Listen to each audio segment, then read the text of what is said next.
Most people think the hardest part of aging is physical, the slower steps, the stiff mornings, or the mirror that shows more years than you feel.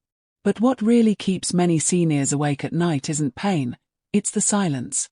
The moment the house goes still, the phone stops ringing, and you realize it's just you and your thoughts. That's the fear no one admits out loud. Soft morning light filters through half-closed curtains. A steaming cup of tea sits untouched. A clock ticks steadily, marking the quiet courage of another day alone. But here's the secret most people never discover. Living alone doesn't mean you're unloved, forgotten, or fragile. In fact, for thousands of seniors across the United States, it's the most powerful, freeing chapter of their lives. Because when you master solitude, you stop surviving for others and start truly living for yourself. And that's what this video is about. How independent seniors across America, from quiet towns in Vermont to sunny Arizona neighborhoods, are mastering the art of living alone without fear or struggle. Their stories reveal something most people never expect. Solitude isn't empty. It's full of clarity, confidence, and a kind of peace the noise of life once drowned out. By the end of this video, you'll see how living alone after 65 can become the most empowering season of your life, not something to dread, but something to embrace. If you've ever felt underestimated or misunderstood, hit like and subscribe to Elderly Dose, because your story of independence is just beginning. Meet Gloria Hemsley, 79, a retired nurse from Asheville, North Carolina. The kind of woman whose strength doesn't shout, it hums quietly through everything she touches. She lives alone in a cozy mountain home surrounded by pine trees and sunlight. Inside, her life feels like a gentle rhythm. Quilts she stitched over the years draped across the couch, a shelf of worn nursing journals beside family photos, and a record player that still plays Ella Fitzgerald every Sunday morning. On her porch, a silver wind chime sings in the breeze, a sound she once associated with loneliness, but now calls freedom. Gloria spent nearly 5 decades caring for others, her patients, her husband, her children. But when her husband passed away 7 years ago and her kids started their own families hours away, her house grew quiet, too quiet. The silence that once meant peace suddenly felt heavy. Nights seemed longer. Dinner felt smaller. She remembers saying, "I didn't know how to be alone without feeling forgotten." But one morning, she stood at her kitchen window, looked at the sunrise spilling across the Blue Ridge Mountains, and made a quiet promise to herself. Fear doesn't get the final say. I'm building a life that's mine. And that's exactly what she did. One habit, one morning, one brave choice at a time. Gloria's story isn't about surviving solitude, it's about mastering it. Today, we'll walk through the same lessons that helped her, and thousands of seniors like her, transform living alone into the most powerful chapter of their lives. Secret number 1. Start by befriending your routine. When you live alone, the hours can stretch, long, quiet, and sometimes uncertain. That's why the first step to mastering independence isn't about filling your days with noise. It's about befriending your routine. For Gloria Hemsley, this was the turning point.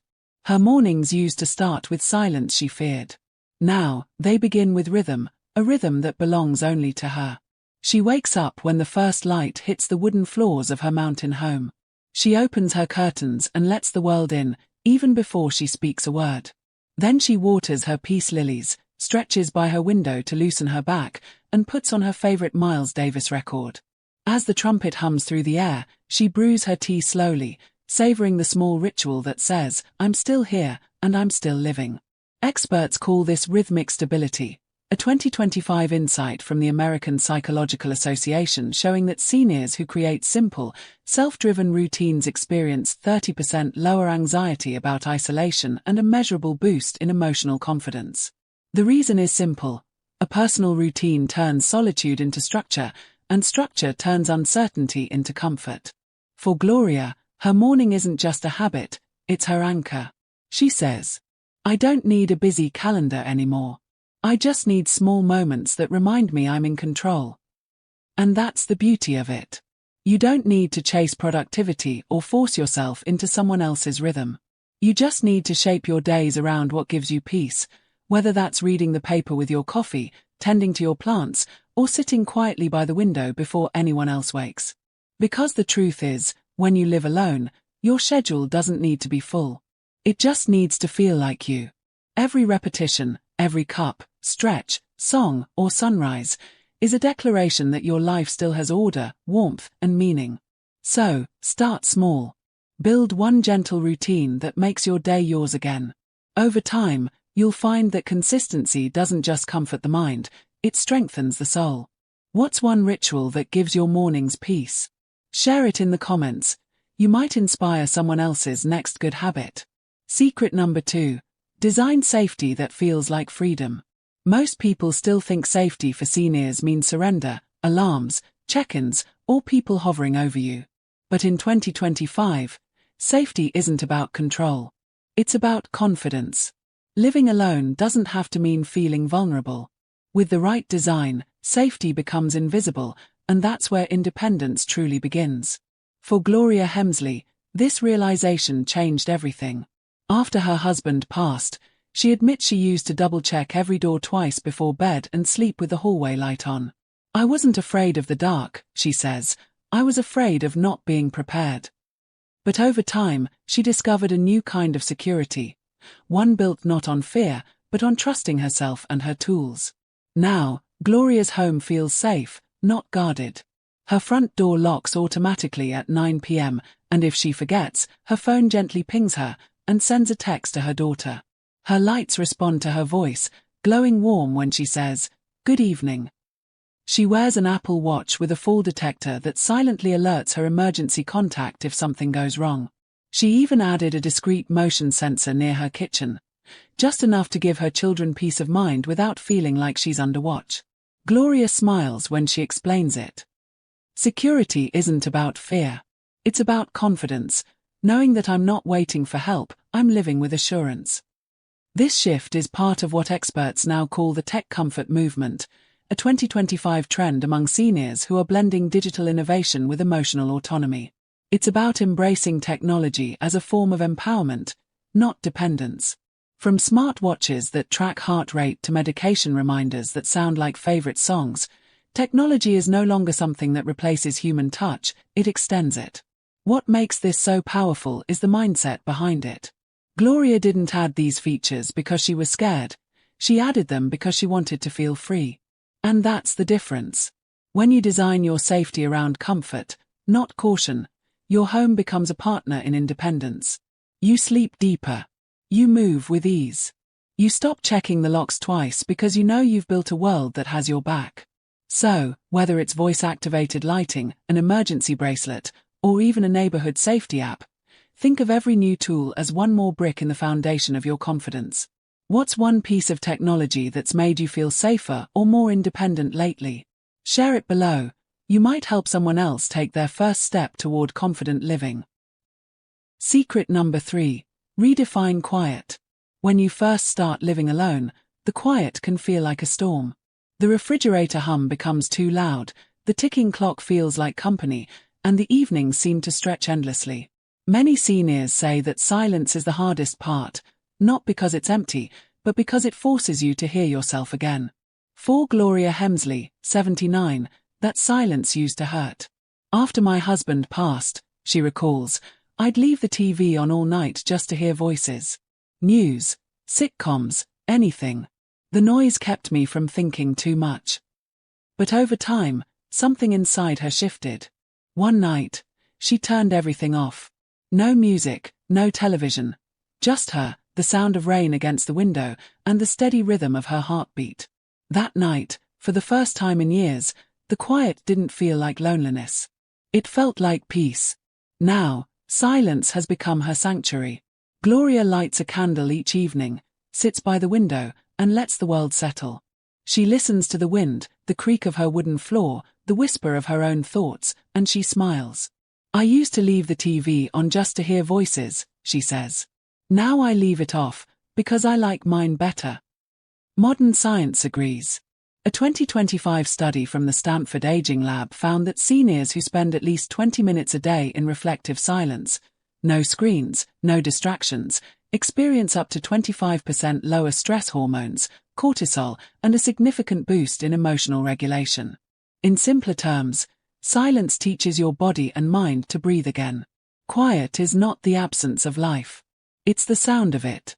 When you embrace stillness, you reconnect with memories, creativity, and the ability to self-soothe. The world has taught us to fear silence, to fill it with chatter, notifications, and constant noise. But the truth is, quiet doesn't take something away. It gives something back. For many seniors, redefining quiet is one of the most powerful emotional transitions of later life. It's when solitude becomes reflection, and reflection becomes wisdom. It's when the noise of the world finally fades, and what's left is the music of your own strength. So the next time your house feels too silent, try this. Turn off everything for a few minutes. Sit. Breathe. Listen to the world as it is. You might just realize, the peace you were chasing was already waiting inside you. How do you feel about silence? Does it comfort you now, or does it still feel strange? Share your thoughts below. Someone watching might need your perspective today. Secret number 4, rebuild connection on your terms. One of the biggest myths about living alone is that it means living isolated. But for many seniors today, solitude doesn't close the door to connection, it redefines it. The key isn't to have more people around you, it's to have the right ones. For Gloria Hemsley, that truth came on an ordinary Saturday morning. She'd spent months waving at her neighbors from her porch, polite smiles, a few hellos, nothing more. Then one day, the woman next door stopped by with a plate of blueberry muffins and said, "We're starting something new, we call it the porch circle. You in?" That moment changed everything. Now, every Saturday, 5 seniors from her street gather on a rotation. One porch, one pot of coffee, and a lot of laughter. They trade recipes, share memories, and sometimes just sit together in peaceful silence, watching the sun rise over the mountains. "It's funny," Gloria says, smiling. "When I was younger, I went to gatherings because I felt like I had to. Now I show up because I want to." Connection hits different when you choose it, not when you chase it. That's the beauty of community after 65.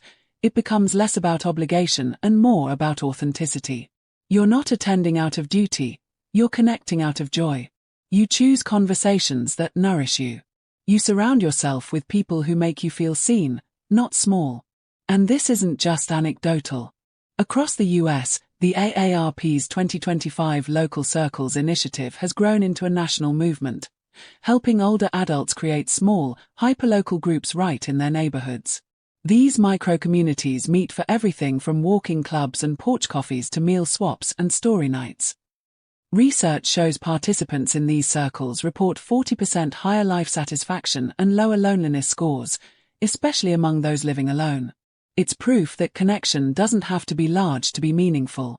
Sometimes, it's a short chat over the fence, a shared laugh at the grocery store, or a friend who checks in every Sunday.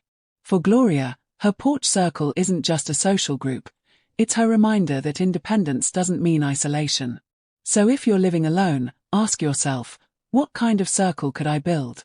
Maybe it's one neighbor, one book club, one weekly call with a friend. Connection doesn't have to drain you, it can refill you. Because when you build connection on your own terms, you're not losing independence, you're strengthening it. 8. Do you have a small group, club, or neighbor you connect with regularly? Tell us about it in the comments. Your story might inspire someone else to start their own circle. Secret number 5. Learn to rely on the right help. Here's a truth that often gets twisted. Real independence doesn't mean doing everything alone, it means knowing when and who to ask for help. Strength isn't in stubbornness, it's in strategy. And that's something many seniors living alone in 2025 are mastering beautifully. For Gloria Hemsley, 79, this realization came one afternoon when she tried to move a heavy box of winter quilts from her attic. Halfway down the stairs, she stopped, laughed, and said aloud, "You know what? I've got nothing to prove." That day, she knocked on her neighbor's door, a 30-something single mom named Tasha, and asked for a hand. Tasha gladly helped, and in return, Gloria started watching Tasha's golden retriever, Milo, when she worked late shifts. It became their unspoken pact, help traded, friendship built. That small exchange grew into something bigger. Gloria joined a local handyman co-op, a network of seniors and volunteers who swap time and talents instead of cash. Need your gutters cleaned? Someone helps. In return, maybe you cook an extra casserole for their family or help organize their pantry. It's practical, personal, and deeply human. Asking for help doesn't make you weak, Gloria says. It means you're wise enough to keep thriving. Across the country, this way of thinking is part of a growing national movement known as the neighbor trade. In 2025, community organizations and AARP-backed programs have been encouraging seniors to form local skill-sharing partnerships, small, trust-based groups that exchange simple services, rides to appointments, grocery runs, tech help, home repairs, or companionship check-ins. It's the new face of interdependence, one rooted in dignity, not dependency. The beauty of the neighbor trade is that it replaces fear with flexibility. You're no longer thinking, what if I can't manage? Instead, you're saying, I have people I can count on, and they can count on me too. Psychologists call this the reciprocity principle of aging. It's the emotional boost that comes from both giving and receiving support. Seniors in these cooperative setups report 35% higher emotional resilience and stronger feelings of self-worth than those relying solely on paid help or family interventions. Gloria sums it up perfectly. It's not about dependence or independence, it's about togetherness with balance. I get help when I need it, and I give help when I can. That's real freedom. So, if you live alone, start small. Trade something. Offer something. Whether it's watering a neighbor's plants, sharing a homemade pie, or letting someone help you with a heavy box, remember, asking for help doesn't shrink your strength, it multiplies it.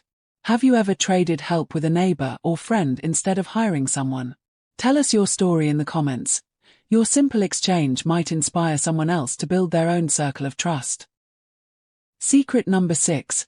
Make your home a reflection of calm. After years of making her house a place for everyone else, family dinners, visitors, and grandkids running through the hallway, Gloria Hemsley, 79, finally realized something powerful. Peace doesn't come from how a home looks to others, it comes from how it feels to you. So she started over, one wall at a time. She repainted her living room in a soft sky blue, a shade researchers now link to reduced anxiety and improved sleep among older adults. The color reminded her of mornings in the Carolina mountains, quiet and full of light. She replaced heavy drapes with sheer white curtains that let the sunlight dance across her piano. And she rearranged the furniture, not for symmetry, but for serenity. I stopped designing my house for guests, Gloria says. I designed it for peace. Every detail became a conversation with calm. The shelves that once held stacks of old paperwork now cradle lavender-scented candles. The hallway that used to echo with noise now glows with soft amber lamps. And the photos on the walls, no longer reminders of loss, but of laughter. She kept only the ones that lift her heart. Each evening, she lights 2 candles, turns on her favorite jazz playlist, and lets the sound fill the space like a heartbeat. It's not just decoration, she says. It's therapy I can walk through. What Gloria embraced is part of a larger 2025 design movement sweeping across senior communities, mindful minimalism for seniors. It's not about empty rooms or white walls, it's about creating an environment that lowers stress and supports emotional wellness through light, color, and scent. Home design experts now collaborate with gerontologists to craft spaces tailored for calm, using natural materials, warm lighting, and uncluttered surfaces to reduce cognitive fatigue. Even something as simple as diffusing essential oils or playing ambient soundscapes can lower blood pressure and improve focus in older adults. Psychologists call it environmental serenity, the science-backed understanding that what you see and smell every day subtly trains your brain. Clutter triggers chaos. Calm colors cue comfort. Gloria's home is proof. Her sky blue walls and candlelit evenings aren't acts of vanity, they're declarations of peace. In her words, I didn't just change my house. I changed the energy I live inside. So, if you're living alone, take a look around. Does your home feel heavy or healing? Start small. A plant by the window. Softer light by your bed. A scent that reminds you of your best memories. Because peace isn't something you wait for, it's something you decorate into existence. What's one small thing in your home that makes you feel calm? Share it in the comments. Your idea might inspire someone else's peace. Secret number 7. Turn loneliness into learning. For most people, silence feels like an ending. But for Gloria Hemsley, 79, it became the start of something completely new. When her evenings grew quieter and the phone stopped ringing as often, she made a promise to herself: if the world gets quiet, I'll fill it with something beautiful. So, instead of dreading those long hours between dinner and bedtime, she turned them into classroom time. She bought herself a tablet, signed up for a free online design course, and learned digital art at 79. At first, it felt impossible. The buttons were confusing. The software seemed endless. But she kept showing up, one tutorial at a time, coffee beside her, music in the background. I didn't just learn Canva, Gloria laughs. I made my first e-card and sent it to my grandkids. That single card started a ripple. She began designing birthday greetings for neighbors, creating bookmarks for her church group, and even joining a senior creators group on Facebook. What began as curiosity turned into connection and confidence. Across the US, stories like Gloria's are part of a major 2025 shift experts call second career seniors. This trend reflects a growing movement of retirees embracing technology not just to stay busy, but to stay alive with purpose. Many are learning digital photography, online teaching, Etsy selling, and even AI art creation. What's remarkable is that they're not doing it for money alone, they're doing it for meaning. According to a 2025 Pew Research survey, seniors who engage in creative tech learning report a 42% increase in daily satisfaction and a stronger sense of control over their lives. It's not about mastering the internet, it's about mastering curiosity. Gloria now teaches virtual piano lessons through Zoom to children across the country. Her favorite student, a 9-year-old in Denver who calls her Grandma G. Every Thursday, they play duets, 2 generations connected by a laptop screen and shared joy. When you stop fearing quiet, Gloria says softly, you start hearing possibility. Loneliness didn't disappear for her. It transformed. What was once silence became sound, the click of keys, the laughter of kids learning notes, the thrill of doing something new. The truth is, growth has no expiration date. Every time Gloria logs into her laptop, she's not escaping loneliness, she's rewriting it. And that's the real lesson here. Solitude gives you time, but curiosity gives you wings. So, if you've been afraid of that quiet stretch in your day, don't fill it with noise, fill it with learning. Try something that challenges your hands and surprises your heart. Because every time you learn something new, you're not getting older, you're getting bolder. Have you learned a new skill recently? Maybe cooking, painting, or tech? Tell us what it is in the comments. You might inspire another senior to start their own second chapter. As the day winds down, the golden light spills across Gloria Hemsley's porch. The air hums with soft jazz from the old record player inside, and the scent of chamomile tea drifts through the open window. She sits back in her wicker chair, wrapped in a knitted shawl she made herself years ago, and smiles at the quiet horizon. I thought I'd spend my last year surviving, she whispers. But now, I'm finally living. There's no fear in her eyes anymore, only calm. The kind of peace that comes when you stop waiting for someone else to make your life feel full. Gloria's home isn't silent, it's alive, with music, with gratitude, with the quiet rhythm of a woman who found her strength in solitude. And that's the truth most people never understand. You don't conquer loneliness by filling your house. You conquer it by filling your heart. In 2025, millions of seniors across America are doing exactly that. Rediscovering independence, rewriting their routines, and reclaiming their joy. They're proving that solitude isn't the absence of love, it's the space where self-love finally gets to breathe. Gloria's story isn't about being brave in the face of loss. It's about blooming in the quiet, proving that this stage of life isn't the sunset people think it is. It's the afterglow. So, if her story touched you, if it reminded you that peace is something you build, not something you wait for, take a deep breath, smile, and let it sink in. You are enough, just as you are, right where you are. If this story inspired you, hit like, share it with a friend who needs encouragement, and subscribe to Elderly Dose, because here, We believe aging isn't about slowing down, it's about waking up. Up next, 10 daily habits of seniors who never feel old. Start tomorrow with that one. It just might change how you see aging forever.